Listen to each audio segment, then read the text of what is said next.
As you can see, I'm just smiling. I'm just laughing simply because of the way things are going. I love the fact that sometimes, even though you are somehow biased, or maybe tribalism is what you are known for, but somehow the truth will hit you and you will be forced to say the truth the way it is. Welcome back to my channel, and I have to go straight to the program simply because I don't want to waste much time.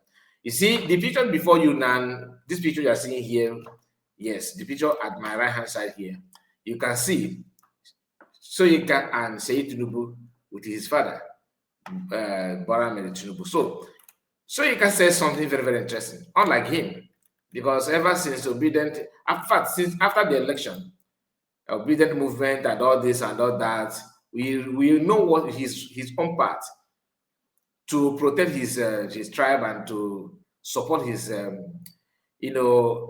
Tinubu as somebody from Southwest, right? I don't hate Yoruba people, like I don't hate them. It's not a bad tribe.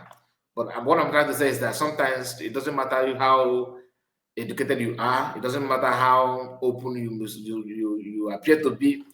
At the end of the day, you have to know how to say the truth, right?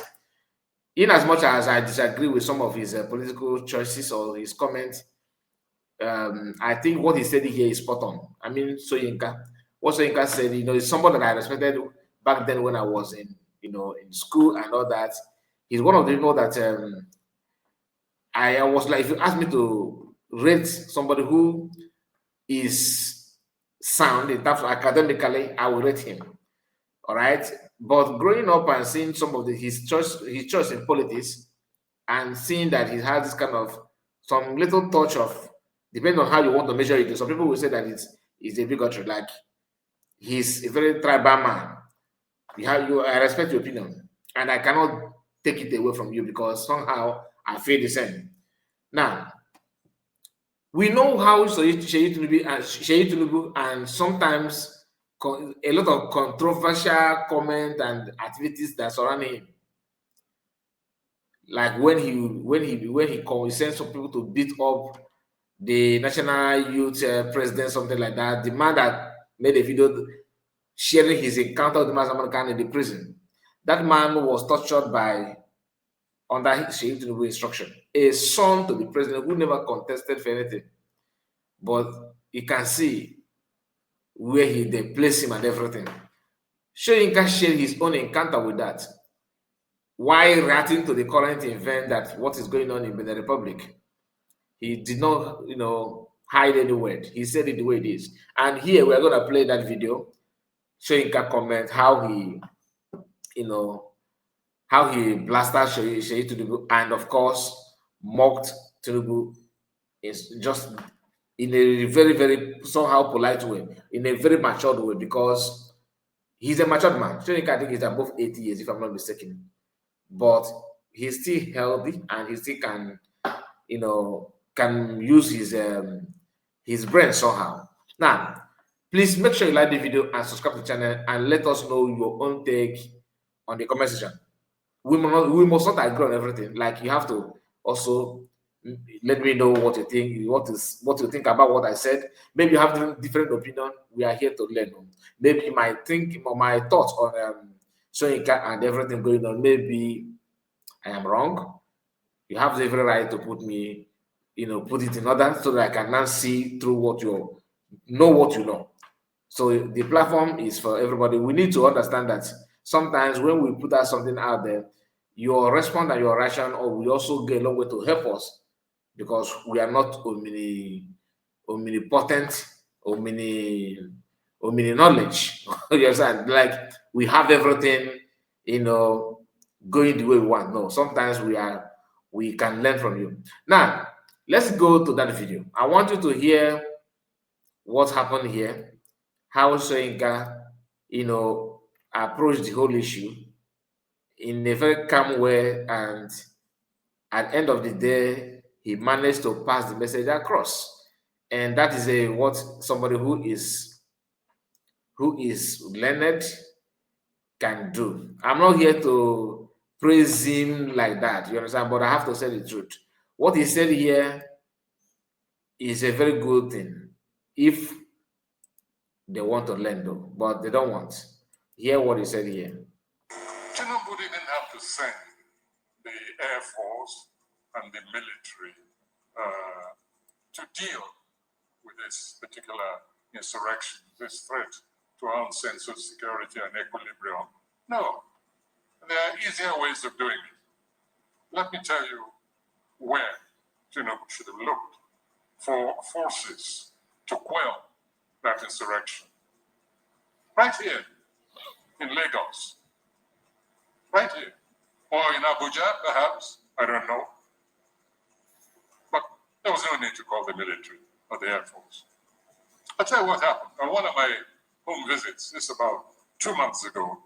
Now, what he was trying to say here is that Tinubu don't need to start looking for who, Senate approval to send military and all that. That his son have enough military protecting him that he can just put the call to his son and say, "Come, this is they're under your command. Send them to go and stop this miscreant operating somewhere and all that. You know that kind of thing. That your son have Essex military personnel following him." And he's not saying that, he's not making it up. He's about to share his encounter with Seyi Tinubu's security guard. Hear this. I was coming out of a hotel and I saw what looked like a film set. And I said, oh, they're shooting a film. That was on the grounds of this hotel.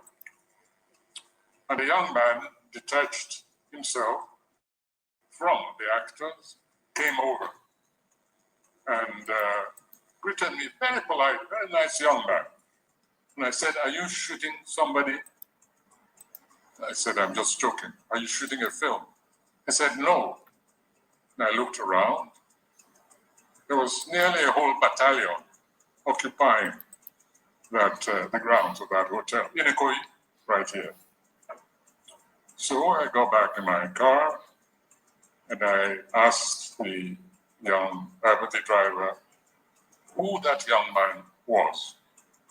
And he told me. And I saw this SWAT team, a mixture. They were at least heavily armed, at least some 15 or so heavily armed to the teeth security personnel.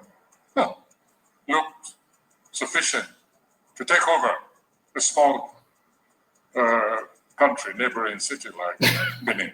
And I think the next time the president should just call and say, Seyi, go and quell the rebellion over there. I was so astonished that I started looking for the National Security Advisor. I said, track him down for me. I think they got him somewhere in Paris, but I was with the president. He was at a meeting. And I said, I've just seen something I can't believe, I don't understand.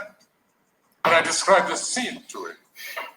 I said, you mean that the child of the head of state goes around with an army for his protection, or whatever? I couldn't believe it. Later on, I did some investigative journalism and I inquired, and I found that apparently this is how this young man goes around with his battalion, these heavy armed soldiers. Of course, the road was cleared before his car went out. I stayed until he was leaving. So next time there's an insurrection, I think the president should just call that young man and say, no, put down those stupid people there. You have enough troops under your command, so don't bother me with all these security issues any longer. Let's not overdo things. This is not the first country that has a head of state. It's not the first country whose head of state has family. And I think children should know their place. They are not potentates. They're not heads of state. And the security architecture of a nation like this suffers some injury and alienation when we see such a heavy devotion of security to one young individual. You'll excuse me, but I'm in and out most of the time. And this place is named after me. It's my center. So if I go off the immediate subject of our ward, I hope you'll excuse me for taking possession of my own center. All right, that is what he said about his own view on such kind of such thing, that Seyi Tinubu, and how he parading himself with Nigerian army in name of son of the president. And I don't blame him though, because Buhari actually did the same thing. Because one thing about Nigeria is that once one person commits one thing, and it will become a tradition. There was a time that is it Yusuf Tinubu or Buhari, something like that, that was riding a bike in Abuja and got I think had an accident. They flew him immediately. They flew him outside the country. That's a way. That's something that happened about Buhari's son as well. And Tinubu, from get-go, this is what he's known for. He always want to carry himself as a king and all that. Anyway, tell me what you think about it. I hope this video will make sense to you, because this is what a first state is all about. That's what it is. It is. You can ask another person. Maybe don't restrict yourself to Nigerian news. You can ask other country what it means to have corruption or corrupt leaders. They will tell you what happened in Nigeria in a day cannot happen in any country in Europe, at all. Just the one day. What happened in Nigeria in one day if it happened in any European country, that country is going to, a very mega protest will start up immediately. But Nigeria, no matter what you do, nobody wants to. Everybody face down. Very, very sad. Anyway, please make sure you like the video and let me know what you think about it. God bless you and take care of yourself. Bye bye for now.